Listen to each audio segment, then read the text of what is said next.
Hey, it's Sandra Namoto, the Content Doctor, and today I'm doing a more casual video on the real reason why I'm in communications. It'd be very easy for me to say that I do what I do because I want to make the world a better place. I want to use my skills to help vegan businesses thrive, and that would all be correct, but what I'm talking about here is the deep down feeling the trauma type of reason.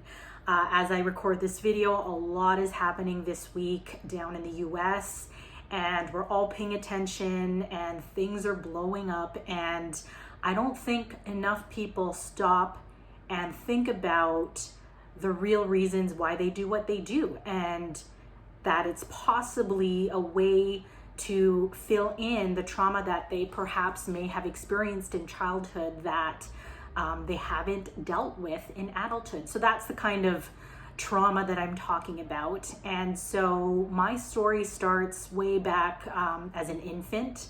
A lot of my family members joke that I could read before I could walk because that was really my earliest memory, like just already knowing how to read and write. And that's because my mom was able to teach me and my siblings how to read at quite an early age. She worked as a nurse and often did night shifts, so she spent some portion of the day with us when we were still too young to head into preschool.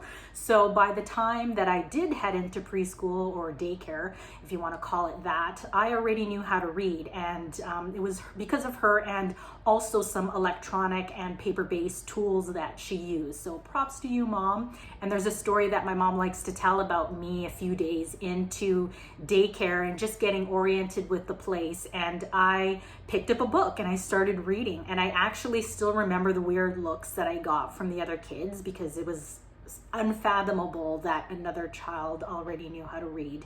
And my mom got a phone call from one of the caregivers, and they sounded pretty panicked, and she thought that something was wrong. There was some sort of emergency, but they wanted to tell her that I could read, and she was like, oh yeah, I know that already. So I thought that was a really cool story that I didn't know about and that I learned later in life.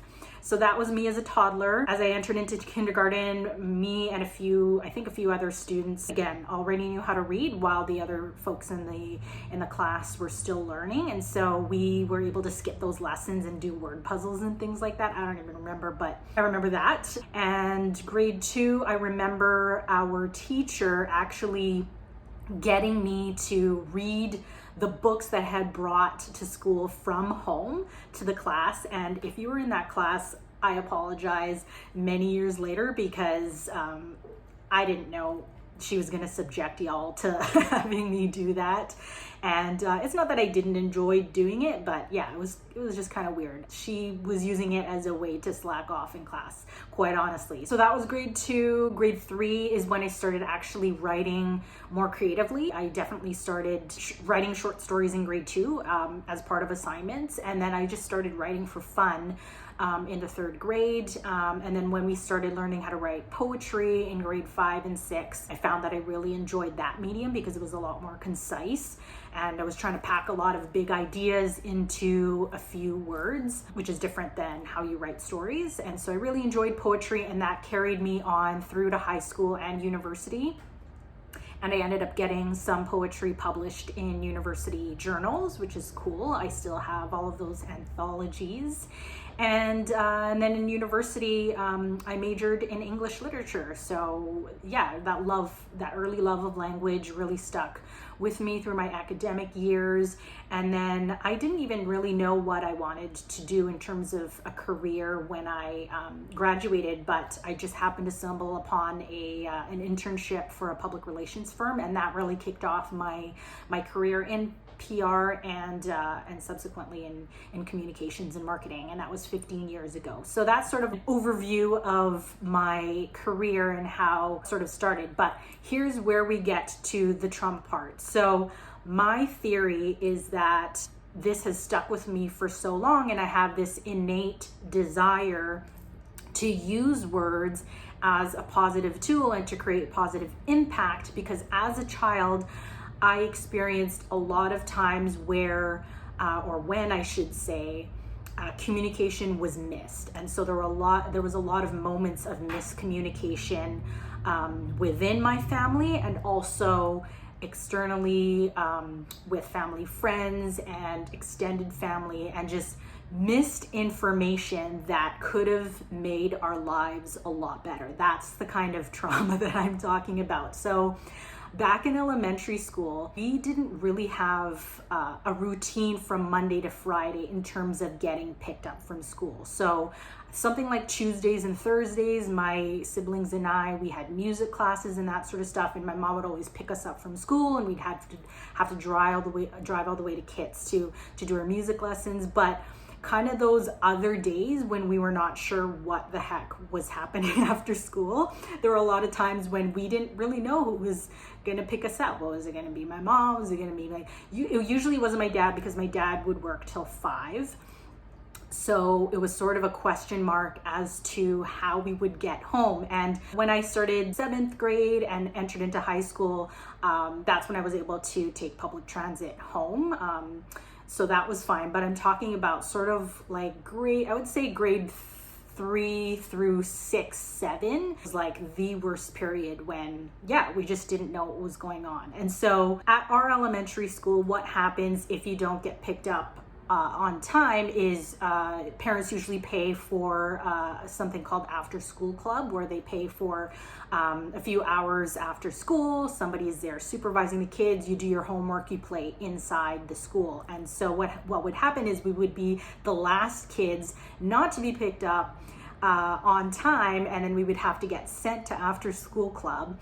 And I don't even know if my parents even paid for that service in the end, but there were many days when we ended up just getting thrown into after school club, and then of course getting picked up way later after 4 o'clock or even 5. So there were a lot of those days and a lot of missed health appointments. So times I was supposed to go to the dentist or the orthodontist, and those appointments were all missed. I would be standing outside the school waiting for my mom, and she wouldn't show up. And I also got blamed by my orthodontist for missing all of those appointments because my teeth weren't advancing as fast as they should have been and stuff like that. So there were a lot of those times.